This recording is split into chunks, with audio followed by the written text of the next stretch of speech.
ഇന്ന് തന്നെ ഡൗൺലോഡ് ചെയ്യൂ. കാണൂ നിങ്ങളുടെ ഫേവറേറ്റ് ഷോസ്. ഇവർക്ക് മരണമില്ലല്ലോ.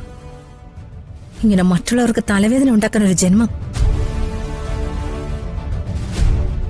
ഇവരോ സാക്ഷാൽ സൈനൈഡ്.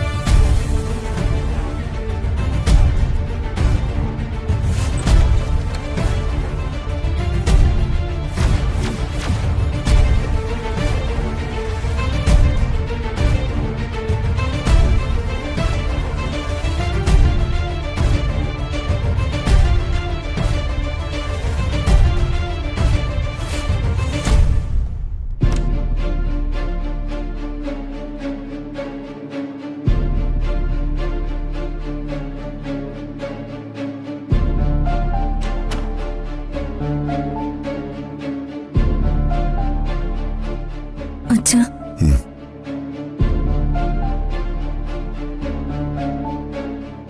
എന്താ അച്ഛ ഇങ്ങനെ? എങ്ങനെ? അതൊക്കെ കഴിഞ്ഞിട്ട് വർഷങ്ങളായില്ലേ അച്ഛ. ഇപ്പോഴും ആ പേര് കേൾക്കുമ്പോ അച്ഛനെന്തിനാ അസ്വസ്ഥനാവുന്ന? അതൊരു വാടാ മുറിവായതുകൊണ്ടാ. അത് മനസ്സിൽ കിടന്ന് ഇങ്ങനെ നിരന്തരം നീറുവാ. അതൊരു മാരക വേദന ഉണ്ടാക്കുന്ന മുറിവാ.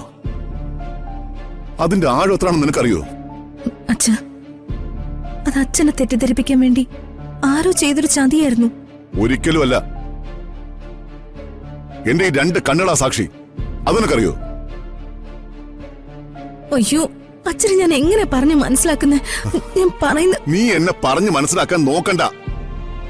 ഞാൻ മനസ്സിലാക്കി കഴിഞ്ഞതാ അതിന്റെ സത്യങ്ങൾ. നിനക്കത് ഞാൻ പറഞ്ഞ ഇഷ്ടപ്പെടണമെന്നില്ല. കാരണം നീ ഒരു മകളും മറ്റേത് നിന്റെ അമ്മയുവാ.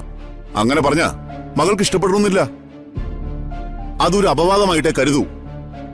അച്ഛാ, അതൊരു അപവാദമാണ്. അല്ല, എന്നെ ആരും തിരുത്താൻ നോക്കണ്ട. ഞാൻ തിരുത്തി ചിന്തിക്കേയില്ല. നിനക്കറിയോ, ജീവന് തുല്യം സ്നേഹിച്ച ഒരാൾ നമ്മളോട് ചെയ്യാൻ പാടില്ലാത്ത ഒരു തെറ്റ് ചെയ്തു എന്ന് അറിയുന്ന നിമിഷം ശരിക്കും ശാപം പിടിച്ചൊരു നിമിഷം. അത് ഉണ്ടായിരുന്ന സ്നേഹം അത്ര ഇരട്ടി വെറുപ്പായി തോന്നും. സ്വയമേ പോലും വെറുപ്പ് തോന്നും. നമ്മുടെ സമനില ആകെ തെറ്റിപ്പോകുന്ന നിമിഷമാ. ആ അറപ്പും വെറുപ്പും വിദ്വേഷവും പെരുകി ജ്വലിക്കുന്ന കനലായി ഇങ്ങനെ എന്റെ മനസ്സിൽ കിടക്കുക. ആര് കെടുത്തിയാലും അത് കെടില്ല. ചതി സഹിക്കാനാവുന്നതാ. പക്ഷെ ഒരു മനുഷ്യനെ ഇതിലപ്പുറം അപമാനിക്കാനുണ്ടോ? എന്റെ വ്യക്തിത്വത്തെയും പുരുഷത്വത്തെയും അല്ലേ അവള് വെല്ലുവിളിച്ചത്? അച്ഛാ, അച്ഛൻ ഞാനൊന്ന് പറയട്ടെ. Stop it! Don't say a word. I don't want to hear anything.